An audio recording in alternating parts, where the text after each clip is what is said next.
Olá, colecionadores, seguidores do canal Coisa de Colecionador. Vamos fazer aqui um resumo, né? Dar uma opinião, fazer uma pequena resenha de um dos lançamentos mais recentes da Panini para a Marvel, Vingadores Guerra através do Tempo.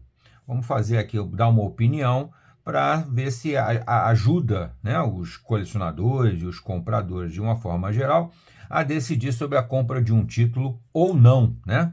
Porque tem coisas que realmente valem muito a pena, tem coisas que são apenas uma boa leitura e tem coisas que não valem a pena, tá?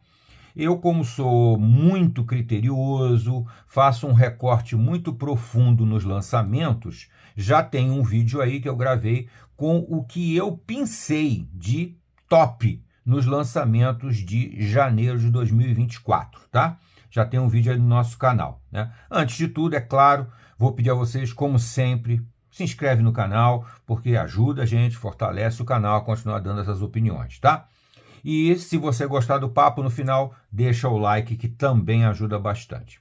Eu estou mostrando as 3 edições aqui, são 3 edições bem recentes da Panini, sendo 2 da DC Comics e uma da Marvel. Mas aqui nós vamos falar hoje, basicamente, de Vingadores Guerra através do Tempo. Já tem vídeo no canal falando do prego da Liga da Justiça e falando da Sociedade da Justiça da América, a Nova Era.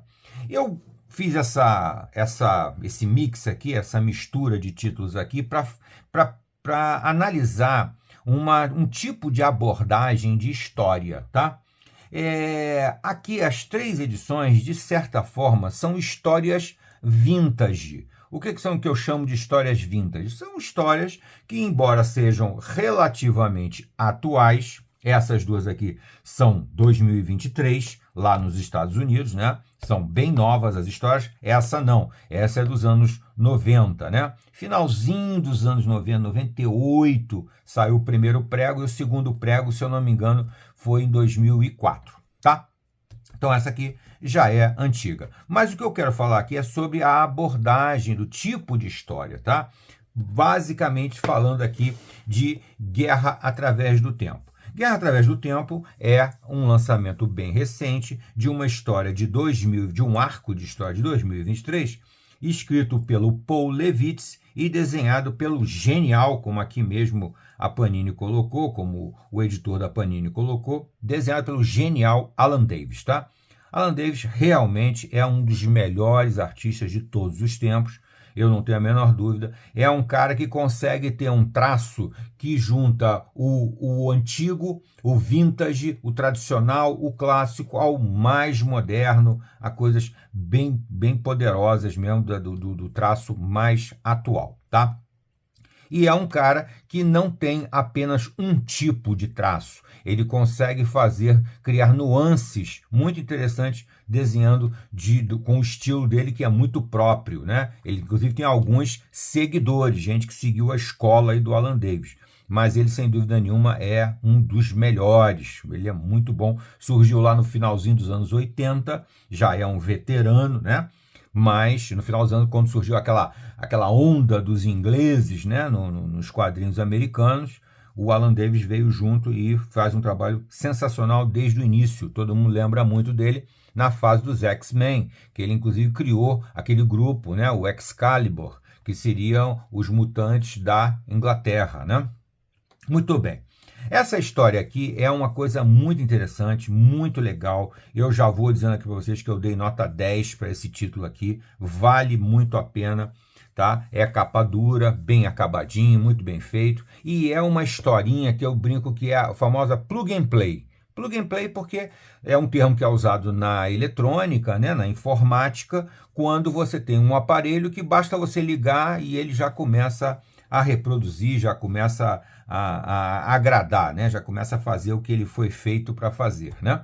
Vingadores Guerra através do Tempo é exatamente isso. É uma historinha deliciosa, é aquela historinha que você pega e lê de uma tacada só, não tem muitas complicações, não tem muitas pretensões, não é uma coisa assim muito pretensiosa, não. É uma coisa simples, mas muito agradável de ler, tá?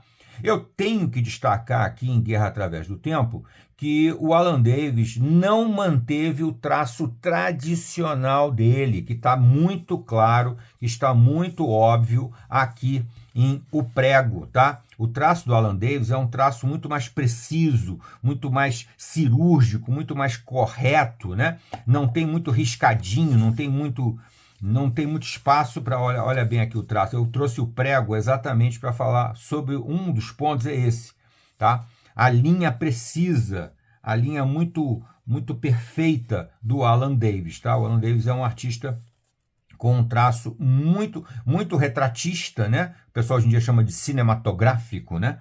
Eu acho que cinematográfico é mais uma questão de enquadramentos, mas eu acho que o traço tem mais a ver com o retrato. Ele é muito retratista, ele procura reproduzir a forma humana o mais correto possível, o mais próximo do realismo. Não dá muito espaço para a caricatura, tá? Então o Alan Davis tem essa capacidade, esse é o traço clássico do Alan Davis, né? Depois nós vamos gravar um vídeo também com Clandestine, que é uma série criada por ele lá nos anos 90, que também é sensacional, muito legal, e com esse traço muito clássico do Alan Davis, né? Aqui, nessa história que não foi escrita por ele, apenas desenhada, mas o Paul Levitz tem a mesma pegada do Alan Davis. Ele é um cara como o Alan Davis, aqui, né, que tem um profundo conhecimento da história, né, da bagagem de toda a editora, aqui no caso da Marvel, né? Realmente ele tem um grande conhecimento da Marvel, então ele pode, eu costumo brincar, né, que tem alguns autores que são a enciclopédia da editora. E o Paul Levitz é um desses caras, que é uma enciclopédia da editora. Ele conhece profundamente tudo o que aconteceu com todos os personagens, né? É uma coisa muito legal. Então, aqui em Guerra Através do Tempo, ele faz uma deliciosa brincadeira com os personagens na sua forma mais clássica. Então, é uma história de 2023, mas, na verdade, ela se passa lá nos anos 60, tá?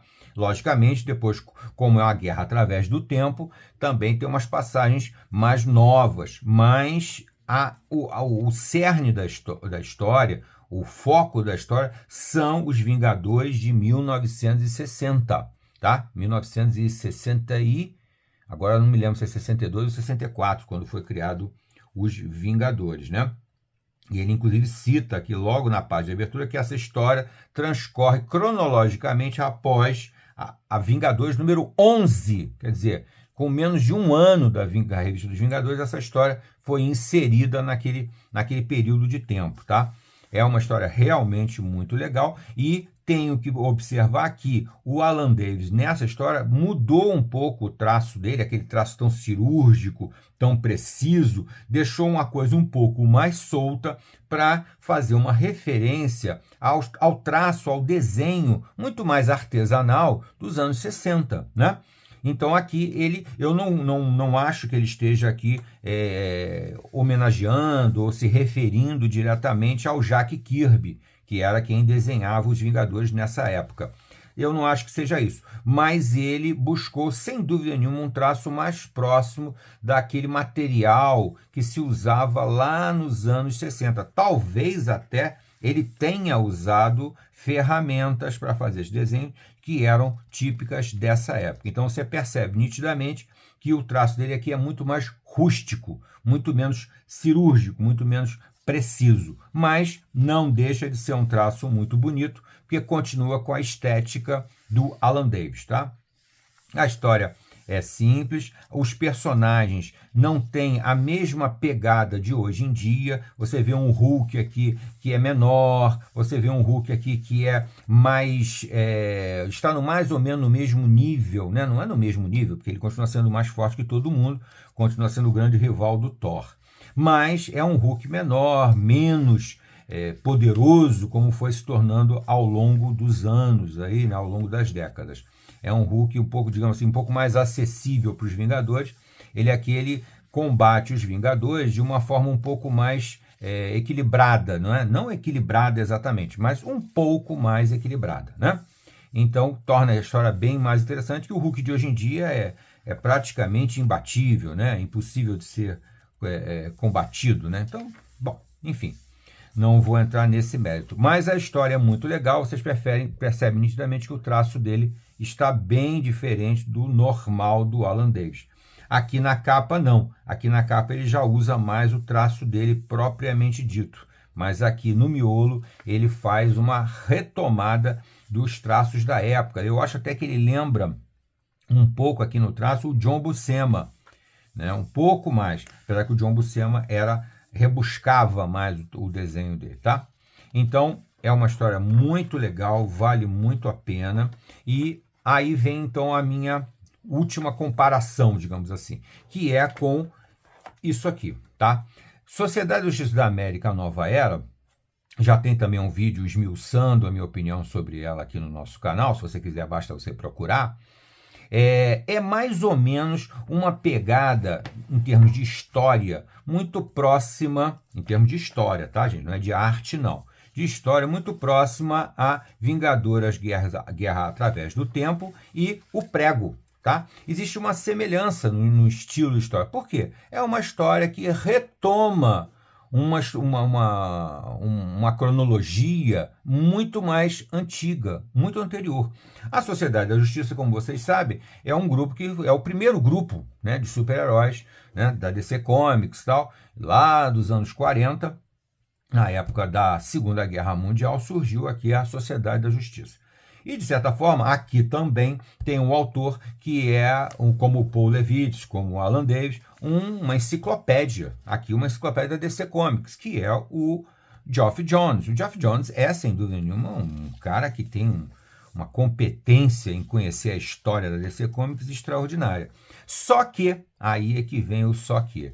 Enquanto essa história aqui é deliciosa de ler, simples, objetiva, trazendo bem os personagens, tal, a história da Sociedade da Justiça é, que eu chamei já no vídeo, eu chamei ela de rocambolesca. Porque é aquela história que parece que fica sempre rodando em cima da mesma coisa, e é a famosa crise entre super-heróis, né? Até por isso que eu acho que a DC usa muito a palavra crise. Porque os heróis dele e os vilões estão sempre em crise, né? Estão sempre numa crise, estão sempre combatendo entre eles, tentando sobreviver e tal. E isso aqui, na minha opinião, se torna muito enjoativo, muito repetitivo. Aqui tem também 6, que são 5 ou são 6? São 6. 6 revistas aqui dentro, né? 6 edições que foram compactadas em uma aqui. Mas parece que você não sai do lugar. A cada final de edição a coisa volta ao início e começa tudo de novo e tal. E não tem a menor preocupação, aqui os heróis não têm a menor preocupação com a humanidade. Eles estão brigando entre eles lá para sobreviver e tal. Aqui não. Aqui também há um conflito, logicamente, heróis e vilões, né? Porque aqui fica bem nítido quem são os vilões e quem são os heróis. Você vê a preocupação dos heróis o tempo todo com a humanidade que está envolvida nesse conflito, né? E o vilão, ele não está querendo derrotar apenas os Vingadores, não. Ele quer dominar a Terra, né? Você vai dizer, mas isso é um tema tão antigo. É antigo, sim, mas história de herói é assim mesmo, né? Então, você tem aqui uma história simples, muito bem contada e muito bem ilustrada, tá? Aqui no Prego, aí eu saí da DC Comics saí da Marvel, desculpa, e vim para a DC Comics. Aqui também é uma história relativamente simples, eu acho que um pouquinho mais complexa do que Guerra Através do Tempo, mas ainda assim é uma história simples, próximo dessa aqui. Essa daqui já é muito complicada, muito complexa, cheia de personagens, uma narrativa truncada que não se esclarece no final, porque às vezes, né, tem vários autores que gostam de trabalhar essa narrativa um pouco mais truncada, mas paulatinamente ele vai explicando o que está acontecendo. Aqui não há essa preocupação e aí a história fica apenas naquela coisa que vai e volta e não sai do lugar. Heróis sempre em crise, né? E mais uma vez a DC aqui tem uma crise de heróis, né? Aqui não, aqui a pegada está perfeita, está muito legal, existe um mistério, existe uma dúvida a ser esclarecida e é muito bem contada e muito bem explicada, tal. É uma história também muito legal de ler, um pouquinho mais complexa que essa, mas ainda assim muito simples de entender. Já essa daqui eu acho bem ruim, acho bem fraco mesmo, tá? Hoje, aqui no nosso vídeo, eu quis dizer para vocês que Vingadores Através do Tempo é realmente uma boa aquisição, vale a pena, merece ter na coleção, porque é um trabalho muito bem feito, tá? E eu acho até que a Panini reconheceu que essa história merecia um tratamento especial e lançou ela já em capa dura aqui, já uma edição que pode se chamar de edição definitiva, né? Bem legal mesmo, tá bom? Então fica aqui essa dica para vocês. Eu indico com certeza Vingadores Guerra Através do Tempo, como já indiquei o Prego da Liga da Justiça, que é bem legal, mas eu não indico a Sociedade da Justiça da América, volume 1, tá bom? Fica essa dica para vocês. Até a próxima.